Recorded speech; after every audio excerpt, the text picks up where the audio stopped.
안녕하세요. 심플스텝 앱입니다. 지난주에는 동작 모방의 초기 개입에 대한 강의를 진행했고, 이번 주제에는 학습을 위한 기초 단계, 착석하기에 대해서 말씀드리기로 했었는데요. 모방 강의 이후에 사물 모방에 대한 요청과 조금 더 높은 수준의 모방 방법에 대해서 부모님들께서 많이들 말씀하셔서 이번 주에는 다른 단계의 모방에 대해서 한 번 더 진행하려고 합니다.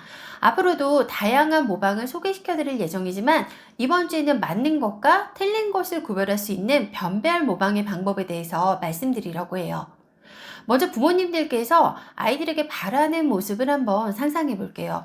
한 교실에 3명의 선생님이 계시는데, 한 명의 선생님이 만약 선생님처럼 해보세요 라고 했을 때 정확하게 그 선생님의 행동만 따라하는 것이죠. 이것이 바로 오늘 우리가 이야기할 변별 모방입니다. 이렇게 변별 모방은 일반적인 모방과는 달리 2개 이상의 자극이 있을 때 목표로 지정되는 하나의 자극을 따라서 선택적으로 모방하는 것을 말합니다. 예를 들어서 파랑과 빨간 블록이 있을 때 부모님께서 파랑 블록을 끼우면 아이도 같은 파랑 블록을 변별해서 모방할 수 있는 능력을 말합니다. 이 모방은 일반적인 모방보다 한 단계 더 발전된 형태의 모방이며 선택적 주의 집중력 발달, 시각적 변별 능력의 향상, 옳고 그름을 판단할 수 있는 기준 능력의 발달을 시작할 수 있게 하는 중요한 기술입니다. 여러 수업을 진행할 때 아마 이런 경험이 있으실 거예요. 아이가 치료실만 보면 들어가기 전에 박수만 친다. 다양한 모방을 알려줬는데 만세만 한다. 와 같은 상황들이요. 이는 아이가 모방의 초기 단계인 따라하는 능력은 시작되었지만 상황 또는 선택, 변별적인 모방의 기술이 습득 이전의 단계이기 때문에 자주 발생하는 행동으로 모방의 과제를 시작하신 뒤 변별 모방까지 아이가 이해하게 된다면 이런 행동들은 더 이상 발생하지 않습니다. 그리고 이런 말씀도 많이들 하실 거예요. 특정 상황에서 하지 말아야 하는 행동을 따라하는 것 같다라는 말씀을요. 예를 들어서 친구를 따라서 소리를 지르거나 높은 곳에서 뛰어내리는 것과 같은 행동들요. 이 또한 선택해야 하는 모방과 선택하지 말아야 하는 모방을 배우기 이전에 흔히 발생하는 문제로 상황에 대한 판단과 변별적 모방을 아이가 이해할 수 있도록 해서 행동을 구별할 수 있도록 한다면 이러한 행동 또한 자연스럽게 나타나지 않습니다. 따라서 변별 모방은 우리가 살아가는 다양한 환경 속에서 긍정적으로 인정되는 행동을 구별하는 데 있어 필수적인 과제라고 말씀드리고 싶습니다. 이러한 변별 모방의 시작을 위해서 이번 주제에서는 초기 5개의 명확한 레퍼토리를 소개해드리고 점차적으로 이를 응용해서 가정 내에서 반복할 수 있는 과제들에 대해서 말씀드리도록 하겠습니다. 변별 모방은 다양한 환경도 좋지만 이전과의 과제들과는 조금 다르게 만약 가능하다면 구조적인 환경에서 꼭 한 번 이상 시도하셔서 사물을 주의 깊게 구별할 수 있는 방법을 이해할 수 있도록 한 뒤에 일상으로 확대해 나가시는 게 좋습니다. 일반적인 모방과는 달리 초기 개입에서는 명확하게 구별할 수 있는 사물 또는 행동을 확실히 타겟팅해서 볼 수 있는 방법의 시작이 매우 중요합니다. 그리고 또한 주의하셔야 할 점은 매칭과는 전혀 다른 개념으로 이해를 해주시기 바랍니다. 매칭은 여러 개의 그림 또는 사물 중에 같은 것만을 찾아서 동일한 것으로 이해하는 개념이라면 잘했어. 변별 모방은 같음과 다름의 정보를 동시에 처리할 수 있는 능력의 시작이므로 목표가 되는 사물 또는 동작을 나의 의지를 가지고 행동으로 연결시키는 능력을 의미합니다. 따라서 이 부분을 유의하셔서 이번 주의 과제를 시도하여 주신다면 아이가 조금 더 쉽게 변별 모방을 시작할 수 있을 것이라고 말씀드립니다.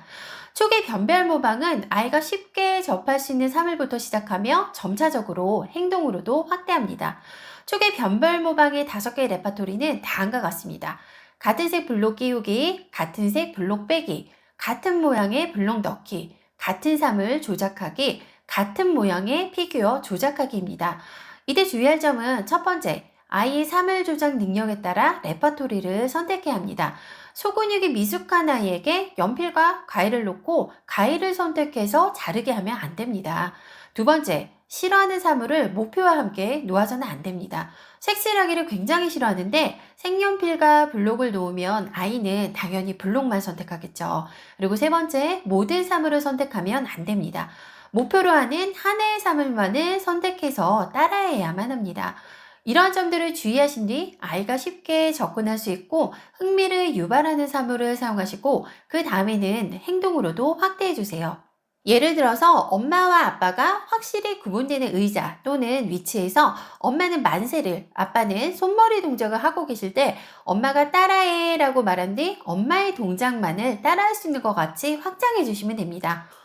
이번 주 변별 모방 과제는요, 에이블스의 D2 동작 모방, 그리고 VB맵의 동작 모방의 6번째 마일스톤의 D 과제에 해당합니다. 그럼 시연 영상을 보시겠습니다. 시연 영상은 5개의 레파토리와 자연스러운 상황에서의 변별 모방으로 보여드리도록 하겠습니다. 따라해. 잘했어. 따라해. 잘했어. 따라해. 잘했어. 따라해. 잘했어. 따라해. 오.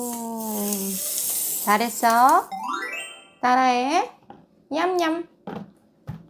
냠냠. 잘했어. 따라해. 슝. 잘했어. 엄마가 뭘로 먹나 봐봐. 찬열이도 뭘로 먹을 거야?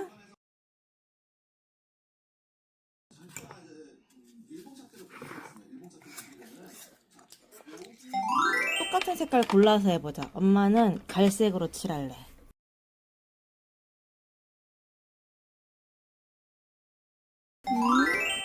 이렇게 목표해야 하는 사물을 초기에는 정확하게 볼 수 있도록 해주세요. 그리고 여기서 같은 사물이나 피규어는 아이의 소근육의 상황에 따라서 다른 사물로 대체하셔도 좋습니다. 이렇게 변별 모방은 일반적인 모방보다는 조금 더 어렵습니다. 하지만 오늘 배우신 것처럼 일상생활 속에서 꾸준히 기회를 제공하면서 단계적으로 접근하시면 아이들은 반드시 이 능력을 발달시켜 나갈 수 있습니다. 가장 중요한 것은 즐거운 마음으로 꾸준하게 시도하는 것입니다. 처음에는 실수도 하고 어려워할 수도 있지만 부모님들의 따뜻한 격려와 지원이 있다면 우리 아이들은 분명히 발전할 수 있습니다. 아이들이 혼자만의 시간을 보내지 않고 무엇인가를 부모님과 함께 하기 시작했다는 것 자체로도 아이들의 시선은 세상을 향하는 것이며 더 큰 날개를 펼칠 수 있도록 끊임없이 칭찬하고 안아주세요. 그 역할의 중심은 항상 저희 같은 치료사들이 아니고 모두 부모님이셔야만 합니다. 그럼 다음 주에 강의로 찾아뵙도록 하겠습니다. 감사합니다. 구독, 좋아요, 알림 설정 꼭꼭 눌러주세요. 뿌잉뿌잉.